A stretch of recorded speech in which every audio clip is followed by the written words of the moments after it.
تبل زقول ده يزي كابز جمرنا عن تو سفاي قلت صنيرو أفتما جمريا تحدث مسمسس لو تروحوني نخلو تيفلتن نايب عليه الزارب زلهم تو مسايز مخروز نورو مسايز زارب زنوري زارب زلهم تمانكستون شمون تنتري أتحيزو خيدو سلازنورة زين شمون تنتري زين تتكبيرن لتقراي سأقام كفتحي خلاين نشتي تسفاك باي خلاين زول نجر نيرونا سلازي أو ناي بيرسوناليتي سودر سلازي يكون زنبرة سأنحنا هنا قلنا ما هاخر نيرنا لارجع شد شهور حين قبر زي من قصاص دليل تلوت تبهال تجميرة مجمرة قدم مجمرة وشتي مسود دوات بزح تزراريبنا دحار مستأكبنا أتوم ودبات نسخات حوارنا يلومني أنا وأنت لوتي نشتك سوق بيدل سلازي نوركو حراي لا تقبله عبد الله يوان نسخات دخيم كلها بعلتنا أنا تعمد حوار نوسدان تيلوم أبيدم يا زلا زي أكفلت زي أكفلت إذا اللي حنت نجار زي بيرسونال نجار تل على اللو أنا هزت بيرسونال نجار ديفند خجبر أي كاس أصل حدا نجار كن كزارب زدلي كشاب هزي كشاب تهز زجور زلوا نجار زي أمن كله زجور كون نجار يلن كقادل كله أمينة تقادله مسعرتي مسحواتي نتقرأي تسقم زفتح هاي تبيع تسقم زفتح سئلة زجور كل نجار غيره هزب تقرأي كوره يوني معرك ما هذا يكون معرك هون لعلي دقو هيونا مرحي أنا عرفتو ناعد كالسي دقو هيونا زجبر نجار غيرنا تحريو أبناء إرتراو همو دقو هيونا مسكالينا إثيوبيا أكال خوينو زجبر نجار غيرنا أبزنا هزون تسقم الليلة أمينة تقادله سلازي كقادل كله كواقع كله زجبر كون نجار له ذن نسح النجار يلا جيجا غير إيزولو نجار أمينة غيريو أمينة غيريو مالت جيجا يقولون مالت كي يخوني خليو أبزي بسوشيال ميديا ويبزي نع خمس غير كلها جلز بحال نجار جن غيري وصلون تاريخ يزفردو ويد ما نقول تجاور تفات بحد خوينا نرأيه زبالو لوان أنا ونايول كيس شكامو نجار تلينك شكامية زي أي كبل زدلي نفتو قداي كأتو يدلي أبزي أقدمنا أنا لو تجمعنا زول حساب كري والله واي صبوا غيركم أنا دحرة فليت أمالتيو ناتكم تأشمو نموساد حسب سبيلن كريديت هزو انت هنا نو كوسد زدل سب يلن سلازي ببز نبرنايو تجاور قال سلو أقرأ من قد يقول صوت دلي فتهم ناي هو حتى ما أخلي كوميتي يمكن مثلو تباهيلو مش مهم زتكاس نبرة تعيشون مزل على زنبرة أمين أمولو تقاديلهم أبزي أمنوا له عندما تقاومهم هذه كما ينقبل يكون زلوا تقداي هذا حوي يلعلون يروح تحت وجن أنتو جيتاچو العلو بريتوريا كو جنا مسفرمنا كريشنا لهم تباهلنا بصراحة فتصمي 4 نور بصراحة فتصمتي زي أتوم كحدهم يوم كريشنا لهم كم زوالة سمعنا هنا زخونا يقول نحنا أفتو زرربون إلكم هو تمارخي ولا نيرو تقرأ خينا أنا مارخ إلنا يوم دحارون كريشنا لهم يلومنا أمون غيد ترشينه منا كريشنا إلنا أو تناي مجمريا تقاومي تناي TPLF ما أخلي كوميتي توم سرح فتصمتي وزيك قدر له كريشنا له كل كله أي خونني ليه كابدين لعل خالي نجاري لين يلوم يوم توم وتهدرات يوم كم يلوم توم هذي حد نجازل العلوز له كلهم كم يلوم نافذ تقرأي مسكرة دما حزب تقرأي أنتو سمعنا يا نا حزب يكون أنت أجيب بريتوريا زبل مستنقر حزب تقرأي أنا زفلتو زقول دايزي مدحنا أي لي حزب تقرأي بملو وتم هذه خوينا زدلي زلوا 4 صراحة فتصمتي جانا بريتوريا قد ما أنا كقدر يوم دلينيرو كاب نيروبي كن كلانا كأسرنا يوم دلينيرو حزب تقرأين توم أوشته هو حاز نورو تجادلوا مع خلايا كوميتين انت خمس جوري يفلتي او سلز نوركو انا قد ميز نور نجر يفلتن ناي بريتوريا اسم معنات مسألة كعز نسو مسألة غير دما تحم حماق حيل تنصيل كوصقن ناي موتن حياتن قال خمس جوري يفلتي مسكر ايه نزيد ما يخبروا ايه كم انا بلت يا مزي اكش عدحر خليك جاي يقول من خليك جاي يقولون ايكون كل زبل زلو تعال نزفلطا زيايا إذا ناي بريتوريا سممعنت مسارات كتحز تقالي سوميوم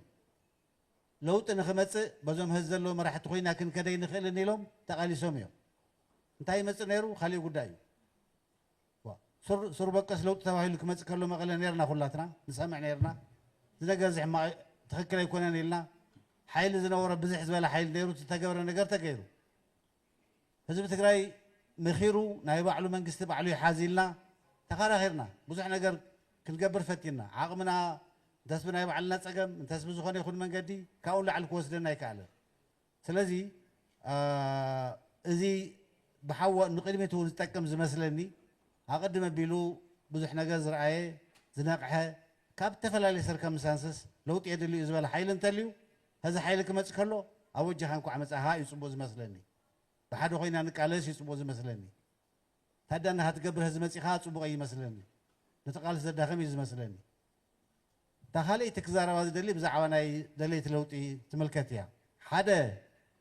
غزياو منግስት ሆንኩም ታይገርኩም ገለዝ ባህል ነገር መጽዩ غزياو መንግስት ሆይና ይመጻናል ወሪድና ኢና መጽና غزياو መንግስቲ ሆይና ይኮናን መጽና ስለዚህ ከም غزياو መንግስቲ ተሐላፍነት ለኩም ከም ዜጋታቲና ሐላፍነት ተሰሚዕና በሉን ተአኻኻቢልና ካብ ጀሚርና ምስተን ተቃውምቱ ውድባት ቅድም ኢለን ነው ሕዝ ቃለሳ ዝነበራ مساعتون بحدو خينا انتهي نقبر إلا تبهال زلا نجار غيرنا تحريقو عنتو سفاي قلصو نيرو مس جمرنا فقاد يتخلقنا جن فقاد زي مخلقن امنت حزكا بحدا مسرحنا نندو ينتوي وزحيت تعيشمو زرزر نجار زدلي مثلا اوش تناون ملكتاتي الرأي نيرو حدا زي مخنا حدا بتي زخن نجار يرأي نيرو ميوم بزخونا خوينو هزي قس بقس أتي زدلينا فقاد جزعنا توهبنا أبز بصح بزحنا لنا هزون كبيدنا ريسورس أجمل لنا كبيدنا ريسورس أجمل لنا حنت كن كزارب زدلي قدم زلعلو أحواتي له خلتنا جار كالعلي دلي حدا دخمكم يخم زحلكم يخم يلو من اللو بقدم يوم تزارب إيه حقكم يوم كندت سقبايت كاس عسنان مخنيات كلونا يخليو تمخنيات كن نتفاكتا يغيرون تمخنيات اكسبلين يقولون بر نتوق خناتات يغيرون حنت مساعد خير جن كله لو تقدر لسب بملو كاسات تفزخل بلاتفورم ينفتيرنا امبريلا ينفتيرنا فيكسد زخنا ستراكشر زلو ود يكون ينفتيرنا اني لو تقدر الحيلي او زينا اتو بزمس ولا منقدنا تنكاساسه خيد يخيليو سلازي زيان مستبهل صبو يمثلني بحالي ازراربا وتلو تدلي جاهز له بعبي قطع الزارب زلسب نا أتوه زجل سب تليون ناقلسه زعرسه ونتليون نعره ناتماخره كتنكرو يزدلانه خالي انت علامهم توليا خلت انت عبيت علامه حنتي خوينات اب تግራይ كنترف مسعاري انت مصيو من ما ينقبر انتو يغلص نيرو لو تدلي خاص خوينات ينقبرنا كانت عايز خون زبال قداماي مرچانا بسلام لوطي كمص مدلاي خوينات اب تግራይ موغادي بفلاي دما ناي وكلنا خوينات كترف مغباري ناي شعبيه وكيل خونكا مس باخلاي منግስቲ قوميهم زبالو حيلتات صميدكا حزب تግራይ نا حوقتيخا دحاله مጨረሻ ምንም يغبروا خوينات አድቂቁ እንደገና كم حبرتسب دو كنبل زي يخلنا خوينات مترافيو حدا وانا علامنا زي يمص نريو سلا زدبرنا زي بزي كون تجميرو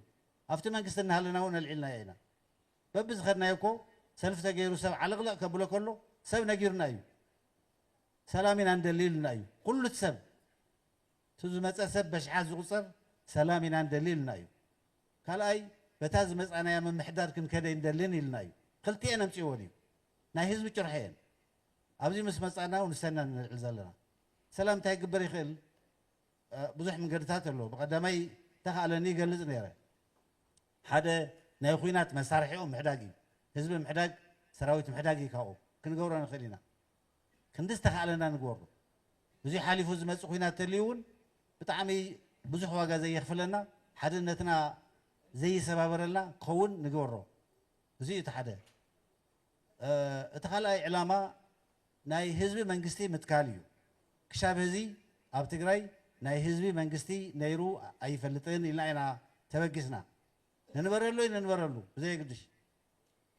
بزخنا جن أبز بس إحنا لو جزء كم زين نادم دي منالنا قدم الله بس إحنا كن كون نخينا تمدرنا نبتة قدم الكاس اللي بس حيوس نام نجرا حيل خيري مالته يكون سلازي هذي تو نايدلة لو خلا أي من كسرس خلا أي بعلامة إذا نجار مسترفنا تهزل من قستون ناب حدا ملك مسات حزنا بتقرأ زل من قستي حق وفاي من قستي نقول زولي تحق وفاي من قستي ناتي personal ابنتي يكون أفتو مانيفستنا ونتقميت زلوا حزب تقرأي بارلمان زمسلو قيمو يمرزيو بعلو يمرز أنا من سيء كوني خلي عندهم من سيء أنا بريزيدنت خون من سيء انتيلو كم مثلا من سيء ما عاد كمسيو سرعات كرلولو سرعات ما حزب تقرأي يكب بارلمان زمسلنا جري يقوم بارلمان خاميلو يقوم زل من ما يتقلو دحار زمر حنا أكله يولي يمرز بكا زقوا ترى بعلو زقوا ترى زوردو زديو كم مثلا مرحي يمرز ناي تقرأي هجا منقستي ناي إثيوبيا هجا منقستي زي فكريو زي تكبر نكبر يعني نرزل بعلتنا بريزيدنت كن كون حسيات غيرنا يكوننا نقرب زلنا ناي دليت لوط من قصاص والكسب يكون او زلوا تن بارتيتات بعلتاتن حسي غيرنا يكوننا زقربا زلوا انستيتيوشن دفتاري انزبلا زلوا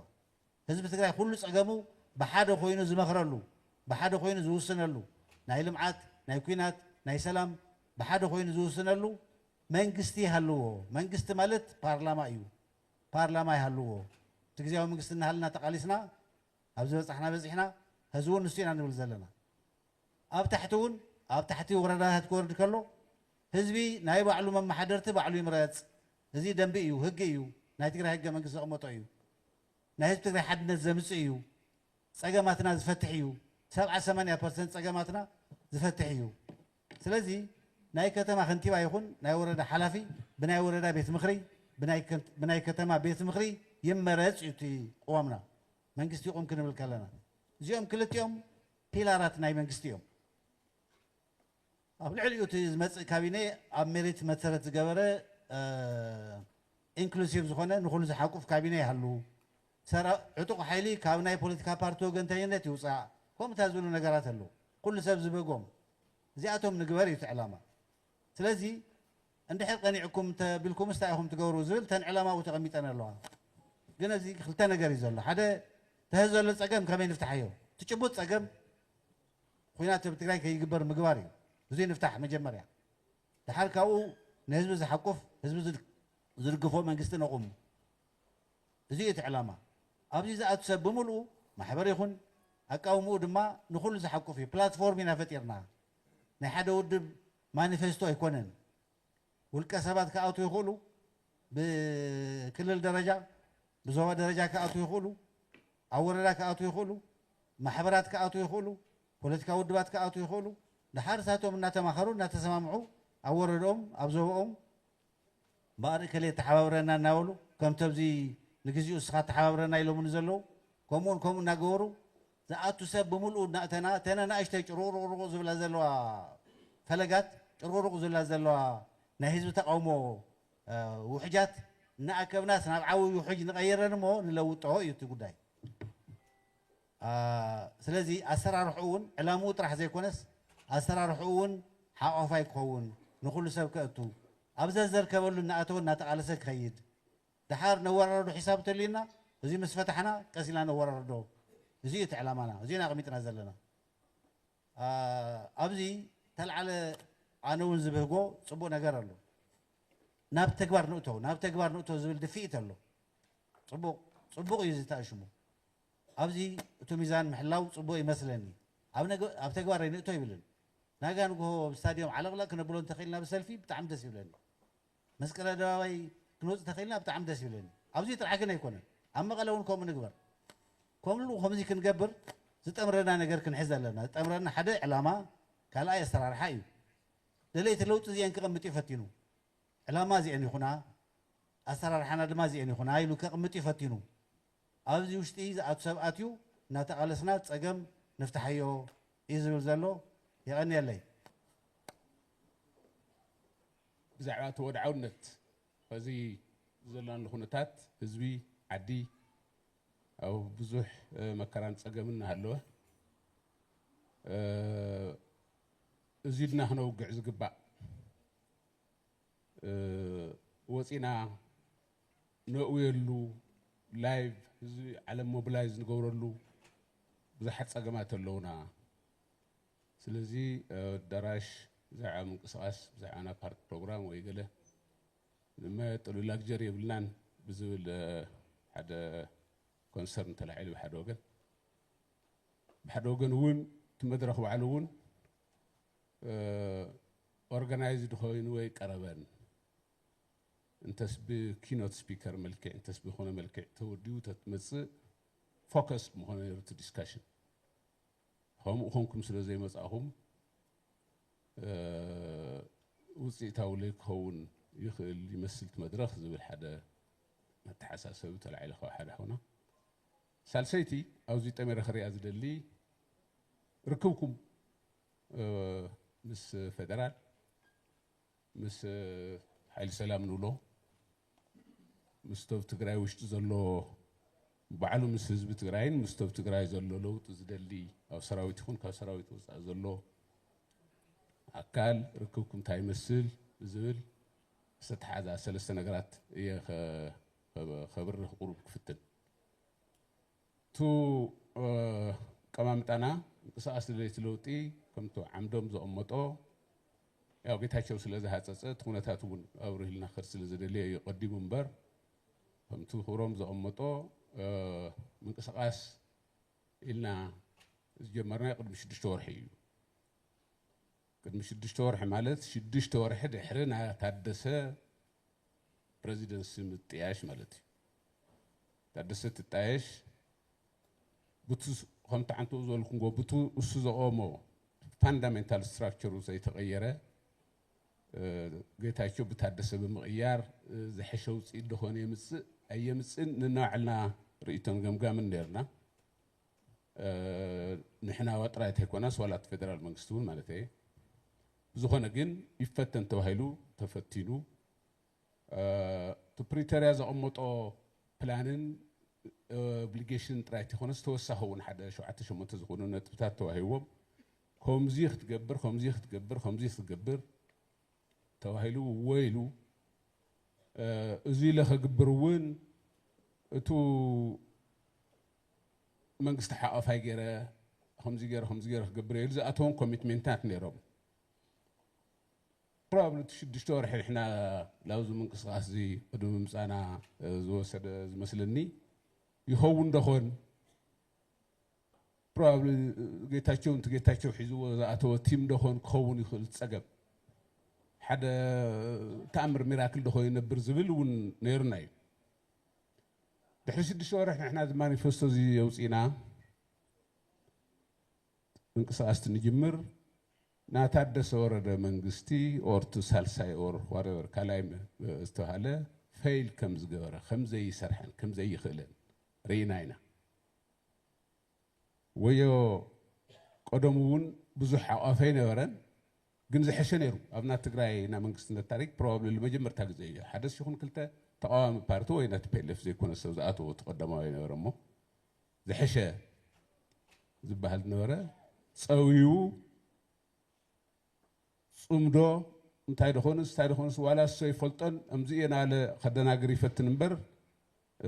لابزي كونه نجار زخور زلوا مخانم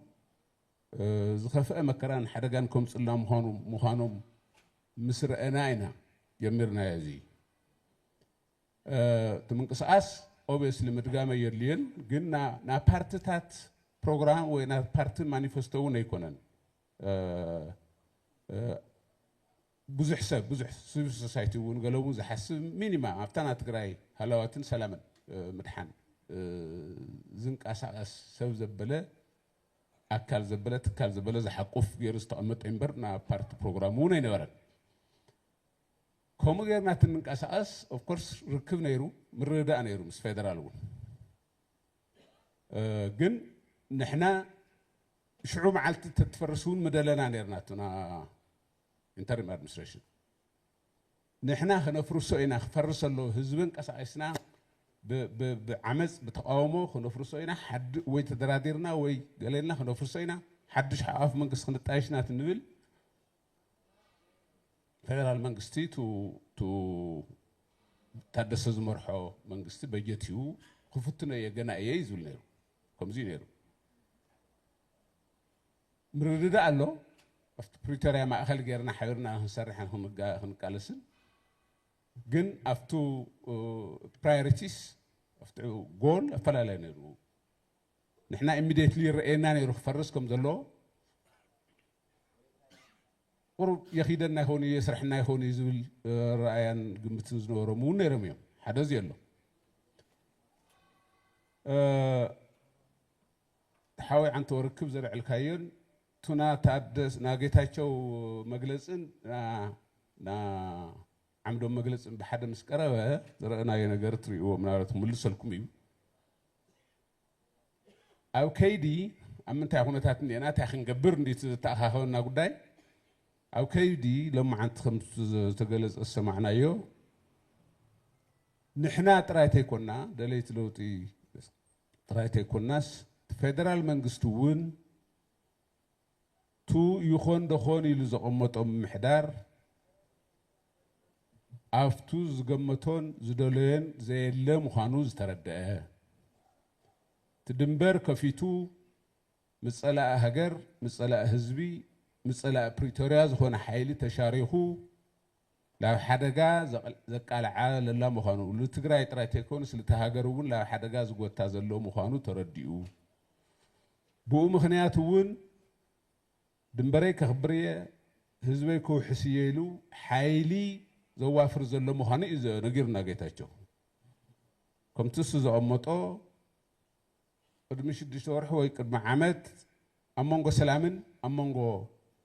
ዘይሰላምን ዕንኒ ዝነበረ ከዚ ፈልይሉ እዩ የለን ትምስ ዝኒኦ ምሕዳር ኮንካ ሰላም ክዕቀብ እዩ ፕሪቶሪያ ክትግበር እዩ ዝበሃል ኢሉዥን ሓሪሩ ኣሎ ጠፊኡ ኣሎ ስለዚ ከዚ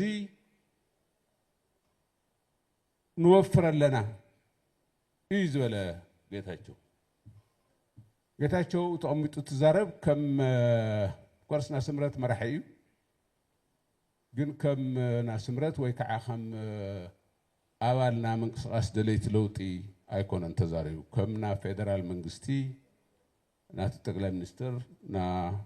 ቀርና ኣፍሪቃ መማኻሪ ኮይኑ እዩ ና መንግስቲ ፖሊሲ ና መንግስቲ ዳይሬክሽንን እዩ ዘቕምጠልና ዘሎ እንታይ ክብለኩም ንሕና ዓቕሚ ነበረናን ህዝብናን መንእሰይናን እንቀሳቀስና እምቢልና ብሰላማዊ መንገዲ ክነብሩ ዶ እንደይ መዓልቲ ይውድእ ኣይንፈልጦን እዩ ነይሩ ገይዱ ትቐንዲ ዋና ጉዳይ ድማ መንግስቲ ኣፍሪስና መንግስቲ ክንቅይር ሓቐፋይ መንግስቲ ክንተክል ምዃኑ ቅሚጥና ኢና እዚ መንግስቲ እዚ ክፈርስ ከም ዘሎ ብኡ መንግስቲ ብኡ ምትክ ሓድሽ ሓቐፋይ ዝኾነ ንትግራይ ላብ ኢትዮጵያ ላብ ሓደጋ ዘየቃልዕ ምስና ኢትዮጵያ ፀላኢ ዘይሽርኽ ምሕዳር ክፈጥር እየ ኢሉ ዝመፀ ፌደራል መንግስቲ ኣሎ ሶቱ ርክብ ኢልካ ዘልዓልካ ሓደ ሓዋይ ብድሕሪት ኣብኡ ይረአየና ኣሎ ከዚ መንገድና በቦይኑ እዩ ሶም መንግስቲ እዮም ሰብዕትክን ሰብረትን እዮም ንሕና እውን ዝሓዝናዮ ህዝብናን محاورنا حزنا تتامرنا اتو لتግራይን ለኢትዮጵያኑን ዘይረብሕ ላብ ሓደጋን ላብ ኩናትን ጎቲቱ ኸእተወና ዝፍትን ዘሎ محاور ንخلፎ ክንኮልፎን ወፍር ለና እይቱ ናሎም ማዓንቲ ኣምንታ ይኹነታት ለና ዝገልጸልና ይዘምጦ ካብ ድሕሪኡ ታይ ንግበር ታይ ንጽበ ካብ ዝብል ብዙሓት ልዕልኩም ጎኢኹም ወታደር ዘይሓዘ ሰብ 5 ሰብ 10 ሰብ ጀነራል ይኹን ኮሎኔል ስለ ዝደለየ ውግእ ይግበርን ውግእ ዝግበር ትውግእ ዝሽከም ትውግእ ዝድግፍ ትውግእ ዝኣምን መንእሰይ ህዝቢ ትሉ እዩ ትግራይ ግልጸርኢ እዩ ኣይ ጉዳይናን ኣይ ዋኒናን ምሳኹም ዘውፍር የብልናን ኢሉ ኣዊው እዙይ ኢና ክነጠናኽርን ክነብልን ዘለና ንሕና እውን እዚ ውግእናን ዝወፍር እዚ ኣይወፍርናን ብሻዕብያ ምስ ፅምዶ ጌርካ ናይ ኢትዮጵያ ና ትግራይ ዝኽበር ረብሓን ጥቕምን የለን ረብሓናን ጥቕምናን ዝኽበር ምስ ፌደራል ምስ ሕገ መንግስትናን ኣብ ሰላምን እዩ ኣብ ዝብል ክንሰምርን ሓበርና ክንንቀሳቐስን ክንሕግዝን እዩ ዝግባእ እሞ ቱ ዲስኦርጋናይዝድ መሲሉ ዝተረኣየካ ሓወይቱ መድረኽ ክልተ ዝተኣሳሰሩ ግን ብዝተፈራየ ፐርስፔክቲቭ ዝቐረቡ ነገራት ስለ ዝኾኑ እዩ ምናልባት እቲ ዘይወድዓዊ ናይ ህዝቢ መከራን ፀዋን ሽላ ዝበልና እሞ ኣብ ሚሊዮን ሰብ ገለስ ሰልፍን ተቃውሞን ክንገብር እናተገበአና ኣብዚ ዝቕመጥና መሲልካ ዝተረዳእኻ እውን የለን ብፌደራል መንግስቲ ኢንተርናሽናል ኮሚቲ ገለ ነስምዖ ነገራት ይነብር ይኸውን ግን ምርድዳእን ምትእስሳርን ይረአ ኣሎ ንሕና እንታይ ክንገብር ኢልና ንወፍር እዩ እምበር እዚ ዘይገበር ካልና ኢልና ከዚ ፌደራል መንግስቲ ይኹን ዝኻሊእ ሰልፊ ንገብረሉን ንቃወመሉን ነገራት ብዙሕ የርእን ክብል እየ ቴንክ ዩ ይኸኒልና ቅድሚያ ምናልባት ምርኣይ ዳኣኹም ብጣዕሚ ሕጉስ እየ ደላይ ለውጢ በዚ ከምዚ ዓይነት መንገዲ ተኣኪቡ ድለውጢ ምምኻር ዓብዪ ነገር ይበሃል እየ ዋላቶም ዝግለፁ ነበሩ ሓሳባት እውን እንተኾነ እዚ ሓሳብ ካብ ካዛ ድድየ ኣይትዛረብ ካብዛ ዳ ዝተዛረብ ካብ ድብለና ወፅና ኩሉ ሰብ ልመስሎ ተዛሪብና ግን ኣብ ኣጀንዳው ልመስሎ ኣብ ዕላማኡ ልመስሎ ተዛሪብና ንወፅ ኣለና ኩለና ትግራይ ትፈጠር እዩ ብጣዕሚ ኣፕሪሼት ገብር ኣነ ማለት እዩ ኣይበሃል እኮ ፀንሕኮ እዚ ይምፃእ እኮ እቲ ሓደ ዓብዪ ታእስምና እኮ እዚ ይምፃእ እዩ ኣይበሃል እኸለ ትበሃል ከለባሕና ኮይ ኣታ ሃንዲ ግዛዕ ድኾን ስራሕ ፈፃሚ ዶ ይንቀፍ ኮይ እኮ ድበሃል ህንዲ ግዛዕ ድኾን ስራሕ እየ ዳ ህንዲ ግዛዕ ድኾን ሰብ የለይ ይስናት ለትግራይ ብፍላይ ህንዲ ግዛዕ ድኾን ተልእኾይ ሰብ እዩ ዳ ኣይሚን ተልእኾይ ተግባር እዩ ዳ ህንዲ ግዛዕ ድኾን ሰብ ብተፈጥሮኡ የለይ ሶ ኮንትሪቢዩት ንምግባር ብጣዕሚ ይጠቅም ይብለ ስለ ዝሓስብ ትልልዕልኹሞ ለኣይ ሓምልኾነ ሓደ ኣብ ደላይ ለውጢ ውሽጢ ኣትዩ ድጋ ደለ ሓደ ሰብ ኮንስትራክቲቭ ይበሃል እየ ፐርሃፕስ ይጠቅም ዶ ይጠቅም ግን ቶም ቅድመይ ተዛረቡ ኣሕዋተይ ስለ እነሆ ላኡ ምኻዱ ፅቡቅ እዩ እዚኣ ብለ ሰለስተ ነገር ጥራሕ ክዛረብ ኣነ ናይ ብሓቂ ደለይቲ ለውጢ ኮይንና ትግራይና ትልወጥ እንድሕር ደሊና ማለት እዩ ነምበር ዋን ሕዚ ሒዝናዮ እኒሄና ሓሳብ ናይ ባዕልና ንምዃኑ እርግፀኛታት ንኾን ፈርስት ናይ ባዕልና ድዩ ሳምበዲ ግዛዕ ንምባል ወይ ኣብዚ ትራክ ዝኣትየስ ናይ ባዕለይ ታራ ኣለኒ ኣነ ጠቃሚ ሰብ እየ ትግራይ ጠቃሚ ሰብ ስለ ዝኾንኩ ኣብ ትግራይ ድንሆ ለውጢ ኣትየ ክሰርሕ ናተይ ሞቲቭ ድዩ እዩ ፈርስት ሃሙን ድሕሪ ኮይኑ ድላይኻ ወሎ ድድኾነ ሰብ ድላይኻ ማለት ትኽእል ኢኻ ሶ እርግፀኛ ደና ድብል መሓዝ ብጣዕሚ ጠቃሚ እዩ ድመስለኒ ካልኣይ ሕዚ ናይ ትግራይ ኩነታት ሓምድላይና ንቐባብኦ ነገር ኣይመስለኒ ኣብዚ ለተተረዳዳና ፅቡቅ እዩ ትግራይ ሕዚ ኣይፈልጥ በቲ ንሕና ለለናዮ ዕድመ ውሽጢ ትነብረላ ተሰክፍ ከባቢ ሕዚ ትግራይ በቃ ሕዚ ሓሒልናስ ኢዳዝ ማተር ከምቲ ዓንቶ ብፆት ትብልዎ ነበርኩም ሕወሓት ብምፅራፍ ድየ ከዚ ክመፅእ ካለ ጉዳይ እሱ ኮውዝ ግን ንፈልጦ ኣለና ኮውዝ እንድሕር ዘይፈለጥካዮ እንታይ ተዓጥቕ እንታይ ኢኻ ተዓጥቕ ሕዚ ትግራይ ድተጋሩ ብፍፁም ተሰክፍ እያ ኮይና ድንሃ ኣነ መሬት ኮይኑ ድርእዮ ካብቲ ኣብዚ ኣብዚማ ምናልባት ኣዲስ ኣበባ ክመፅእ ዕድል ላግነየ ትግራዋይ ኣይዘር ብኣየር ክኾን ይኽእል ብግዛዕ ክኾን ይኽእል ኣብዚ ድመፀ ትግራዋይ ኢኹም ትርእዩ ኣፍታክየ ኮይንካ ትርእዮ ግን ትበኪ ሓደ ዓፋር እንታይ በለንስ ኣም ሶሪ ተጋሩ ሃምዚ ትኾኑ ኢኹም ብለ ሓደ መዓልቲ ሓስብ ኣይፈልጥ እዩ ሓደ መዓልቲ ዝሓስበ ኣይፈልጥ እዩ ሃሞይና ግን ኮይና ንህና ሕዚ እንደ ትሽዓንተ ኣነ ኤርትራውያን ትሪኦም ተሎ ክፍቲ መጀመርያ እኮ ነፃ ምውፅኦም ባዕሉ ዝኾነ ሓደ ዓቕሚ ኾንዎም ዝኾነ ዓማውቲ ደፊእዎም እዩ ድሕሪ እዩ ዋላ ስደት ለግዛዕለ احنا هندول خون لصنح ነገር ድና አይመስለኒ ስለዚህ ትግራይ ማለት همزያ ሶ ለውጢ ሃምቲ ስኮላርስ ልብሎ ኢንቪታብሊ እና ስለደወሰናዮ ጥራይ አይሆነይ we have ልዕሊ ዓን ኮዝ ነህና እዩ እዚ ኮዝ እዚ ኣብ ትግራይ ለሎ በብደረጃው ይውሰድ ችግር ይውልሱ ህዝብ ጭቡጥ ኣብ ትግራይ ነው ደውል ወለ بناتي الرداء عند عنتو حوحات إنه بزعم زعيو النور الجنرال بناتي إمنت نوح جزء لو صنحي أنا رايت حزه حوحات إنها بلك أمن لمن تايولني أتحساسه قلت بحال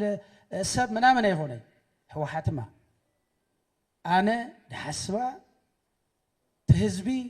بتوم لسوء دقو لحسبه أبغى قد أوصل لهم بدنا برا دقو إلى حسبات صنحي حزي is a difference حزي is a difference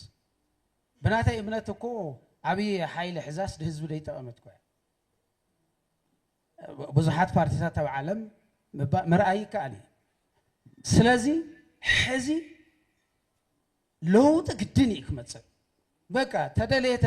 لو تقدني كمتصل بدلاي من قدك متصل لوتي بدلاي من قدك متصل لوتي مخنياتو اتخونات فوتنا صلانا كورسيفلي فورسد لوطي موصل له حزي تيفوتناي مالتي ابزي احمد نساتف دنولي انا زي ادلو حزي سست كوزنا ننصرو اوكي كوزنا حزي مالكو يكالي مالك علي كوزنا حزي بايتونا دي كوزنا حزي عرنا دي كوزنا دي اجا سمرت دي كوزنا منيو تاو انه كوز منيو ده حرام مونغو لمص حسابه الحمد لله انا ننقسا اسلا تግራይ እንድሕር ትፈጢራ او تخرت مغوار حش بحالي مالتي سازي بناي بحقنا دنا ز موتيف زي تግራይ لملواط بي بحق دي زي سمعيت زدبل مرأي هاغداسي ولا سلا حسو له حزي تግራይ دانا بقى سفيا anybody can read تግራይ حزي لتشكو ነገር ይብላይ ማን ተደጋግምና አመት ሙሉ አይዱ በቃ ምንም ተሸኳ anybody can read ኣብ ትግራይ ታይዱ ነው حزي ማለት አሁን ያና ተጋሩ ኣብዝት ሰምዑ ነገር ውሽጥ አቴና ተንሳተፍ ጽቡቅ ይድብል አነ አመሬት ጣም ሕማቅ ይድነው መሬት ማለት ከጋደሉ ድማ አፍት ቦታ ሱ ከጋደሉ ዳርጋ ሙሉ ህይወቶም ከፍደበሉ ድማ ነው ተጋሩ በተፈላለየ መንገድ ዘዋደው ቡሰድ 14 ወረዳ is at ground ተጋሩ ቆዩ ግለውጥ ከመጽነው እዩ ትግራይ ለውጥ ሰብ ትግራይ እስከመጽነው እዩ همزي لقالس منالبات خالقوت غزي نريو حدا غزي مس لكعي ابز دريو قد فتاتها اليومون كفينا نريلا تግራይ لمفطار كلنا هنقالس ايد غبانا يدبل كبابياونس حدشاله ولقايت حدشاله راي حدشاله عدوا ምናምን ነው እንደር ቆይሉ ዛት ባይት ሰልፊዝ كبابياونت እሱባሉ ይቆት كبابياونت ይባል ምንም ምትንታን ተይድለይ ማለት እሱባሉ ቆይ تجارو ينانا لعلنا حنا تجاري راي عند حرته وهلو زعبا راي من العالم إذن تجارو إيش that's right كاب تجارو العالم تجمرو إنا critically نرئيه مالتي سازي بدهم بمرأي كلنا يقولوا خلاص أفت كوز عند حرته راد إنا أفت موت شخ حد حوي مساي تمارد شابا ينفرسي زلوتي برجت أنينات كعوتيلني جن حمزوهم دخم لوتي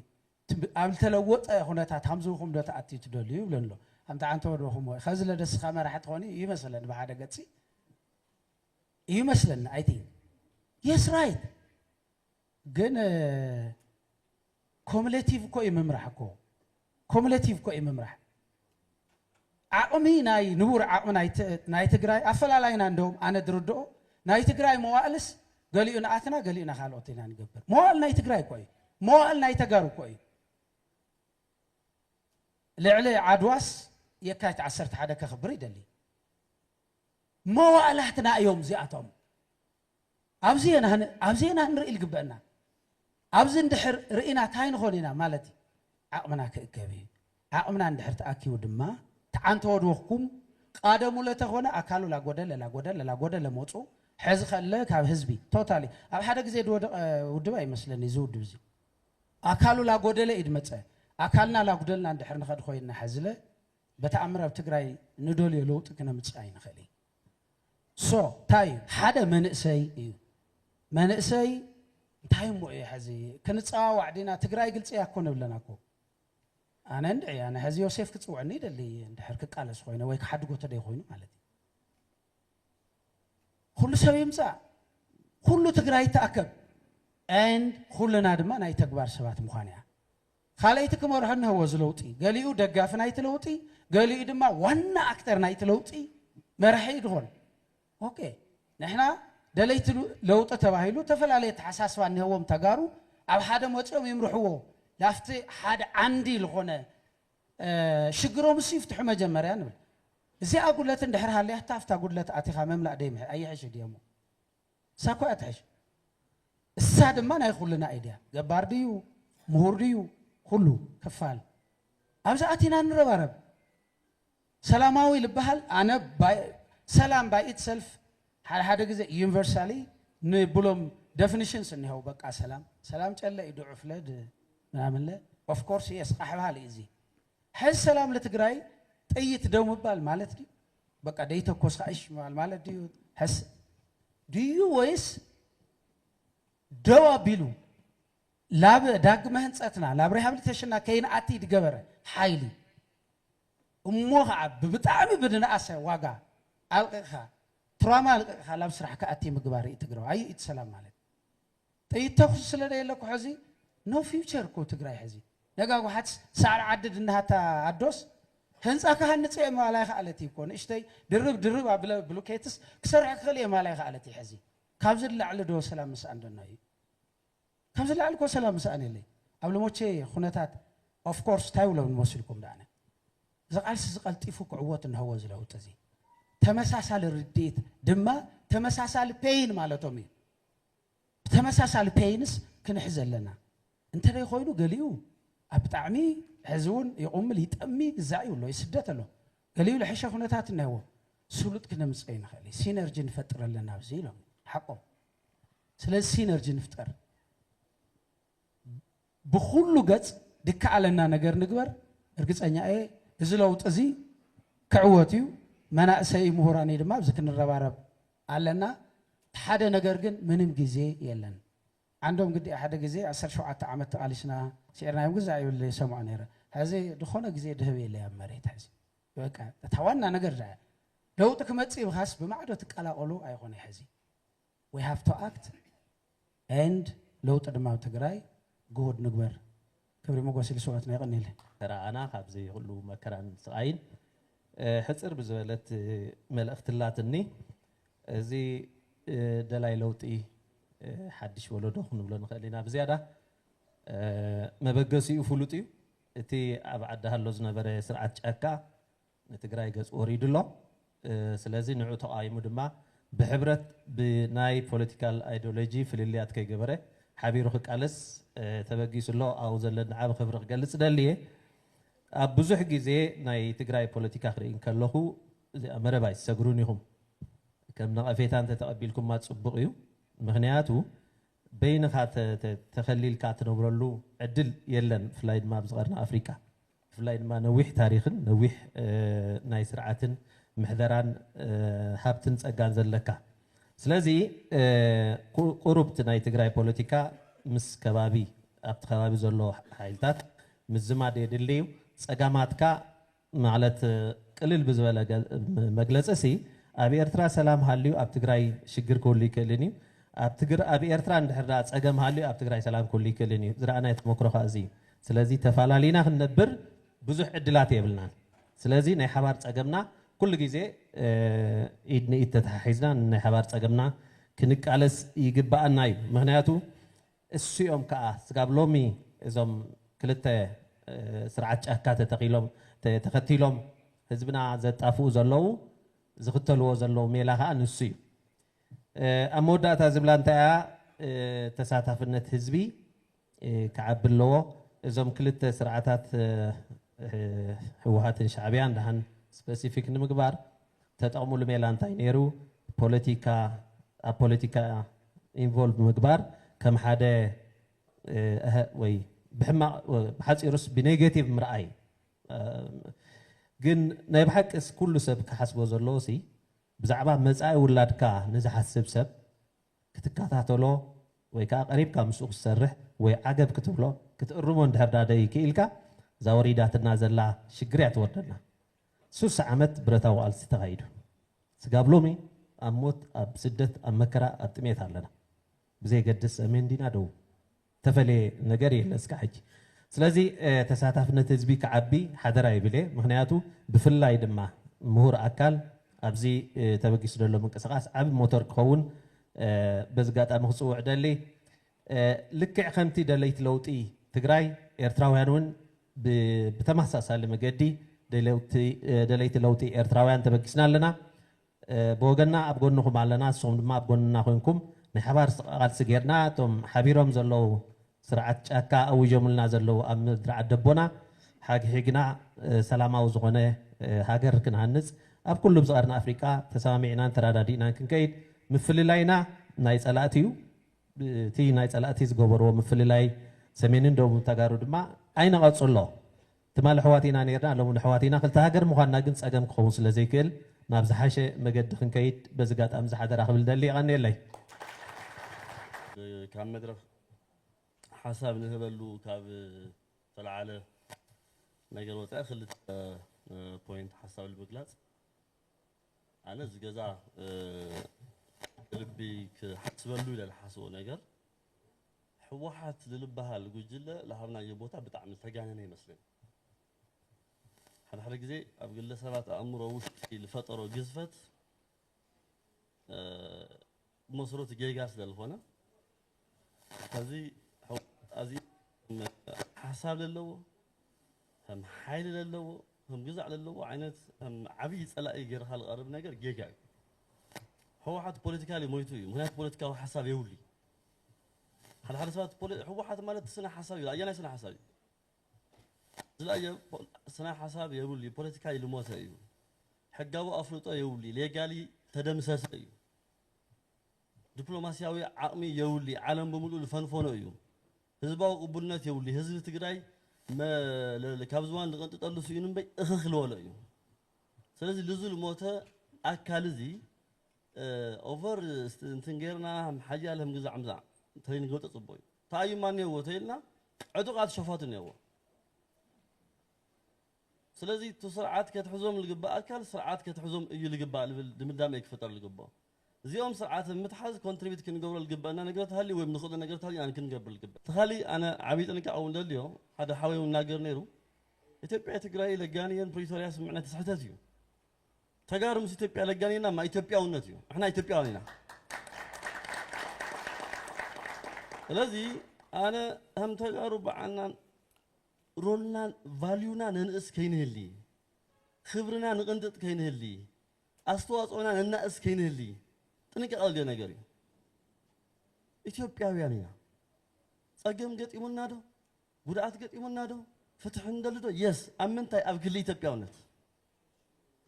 ከዚ ኣነ ዙ ና ሪራይ ሕወሓት ፅዋታት ዘኽፈለና ዋጋ እኹል ስለዝኾነ ልዕሊ እኹል ስለዝኾነ በዚ ደረጃ እዚ ኣርቲኩሌት ክግበር ኣለዎ ዝብል ነገር የብለይ ካልእቲ ፖይንት ለውጢ ባይዘወይ ሕዚ ለውጢ ይምፃ ዶ መፅእ ዶ ኾነ ይኾነ ይባል ለውጢ ክመፅእ እዩ እቲ ለውጢ እሱ ግን ብልምጥን ደረጃ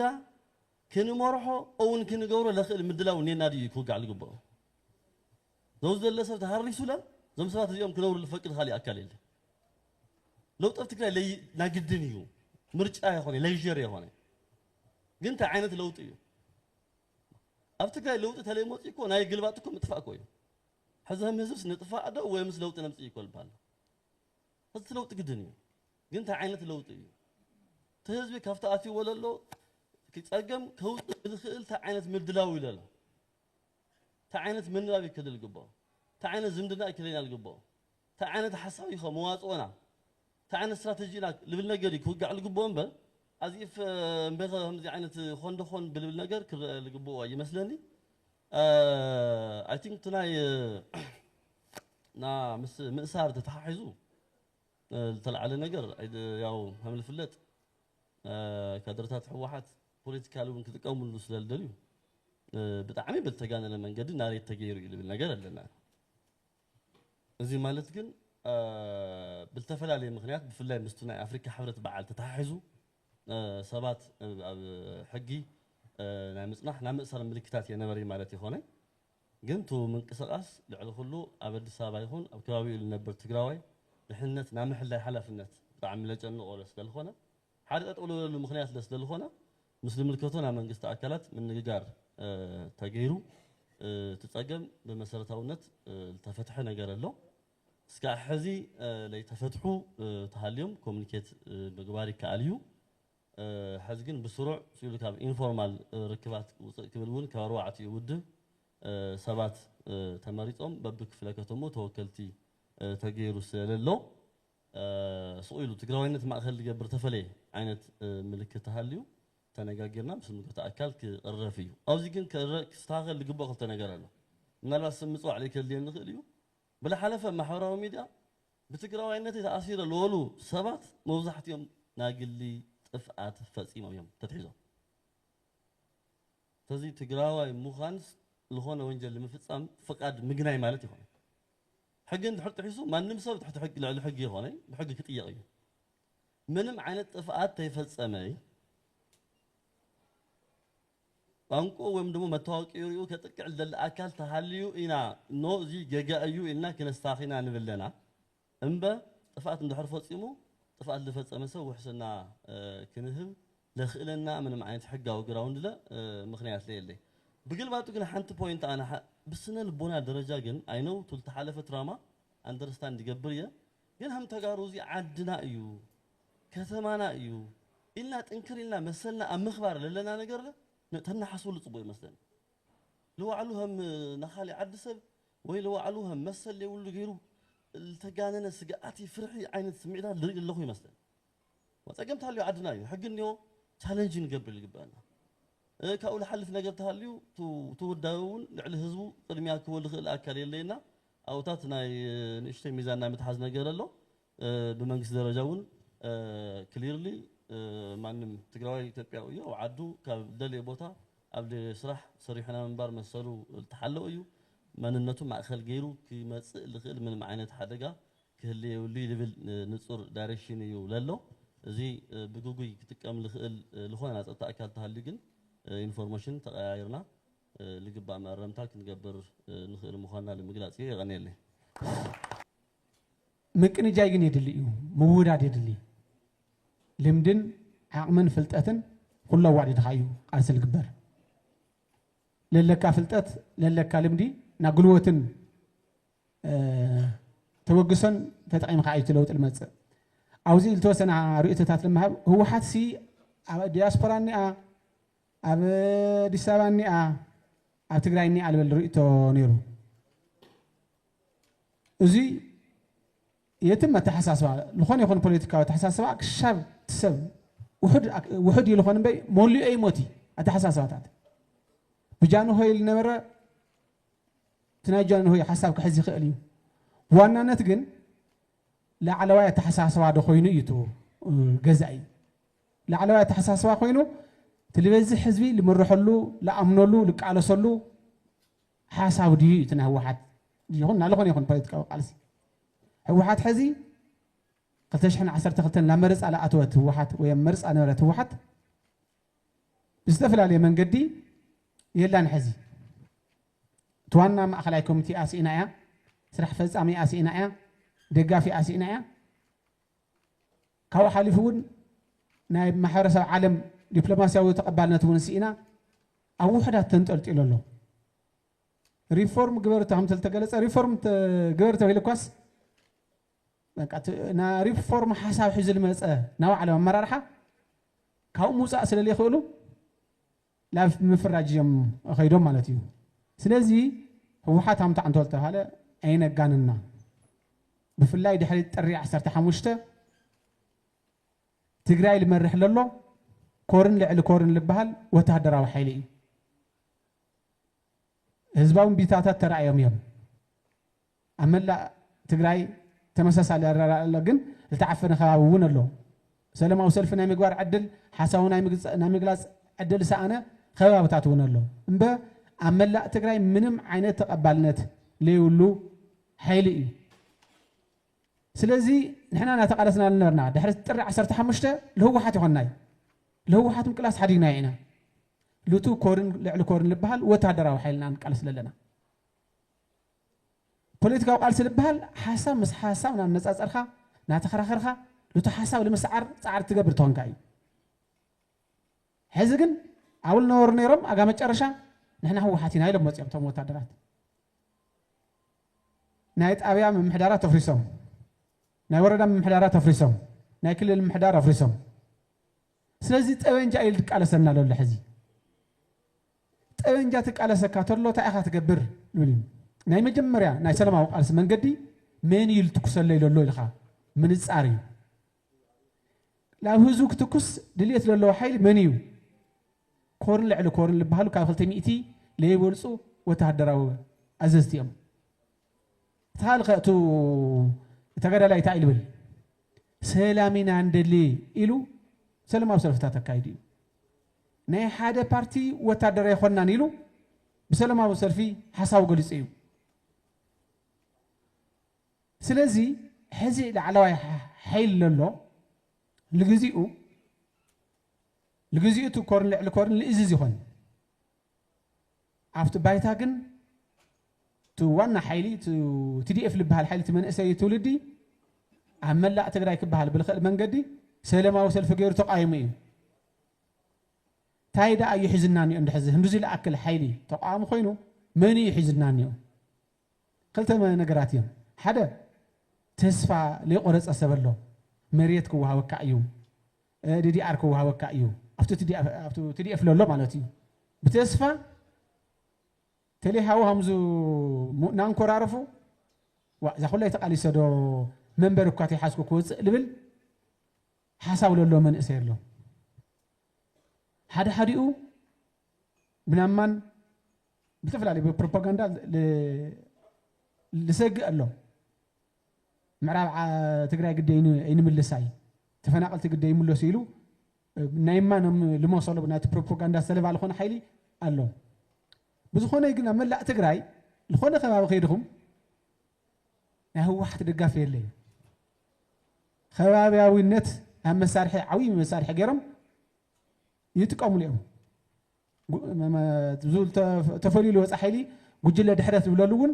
ሓደ ምኽንያት ከባቢያውነት ህምናይ ፖለቲካ መጻን ሂድ ተቀምሉ ስለልነወር እዩ እዚ አውን ቀስ በቀስ ትበድነላ ያ ተኸባቢያውነት ዘይሮም ጉጅለ እዩ ሓደ ብረብሓ ኣብቲ ስልጣን ብዙሕ ዘመናት ተጸንሐ ዓልየተ ዘመድ ወይ ድማ ኔትወርክ ጥራሕ እዩ ኣብቲ ስልጣን ኣሎ ስለዚህ ሉዚ ደውም ለምባል ምስ ሻዕብያ ምጽማድ አድልዩ ትግራዋይ ሓይሊ ደው ከብለ መይኸሊ ማለት አያክ ኾነ መይኸሊ ደጀን ኾነ መይኸሊ ናያም ሓራ ፋኖ ምጽማድ አድላይ ኾይኑ ማለት እዩ ስለዚህ ለስልጣኖም